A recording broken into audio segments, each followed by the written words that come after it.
ਸਾਡੇ ਕੋਲੋਂ ਸਹਿਮ ਸਹਿਮ ਜੋ ਲੰਘਦੇ ਸੀ। ਸੁਣਿਆ ਮੈਂ ਅੱਜ ਹੱਥ ਗਲਮੇ ਨੂੰ ਪਾਉਣ ਲੱਗੇ। ਬਾਜਾਂ ਵਾਂਗੂ ਵੇਖ ਐਵੇਂ ਅਸਮਾਨ ਸੁਨਾ। ਝੁੰਡ ਤਿੱਤਰਾਂ ਦੇ ਉੱਚੀਆਂ ਡਾਰੀਆਂ ਲਾਉਣ ਲੱਗੇ। ਸੱਪਾਂ ਵਾਂਗੂ ਵਹਿਰੀ ਉਹ ਸਿਰ ਚੱਕਣ ਲੱਗੇ।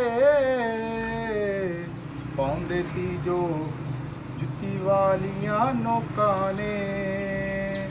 ਉਹ ਕੁਝ ਕੁ ਵਕਤ ਲਈ ਹੱਥਾਂ ਕੀ ਹਥਿਆਰ ਛੱਡੇ।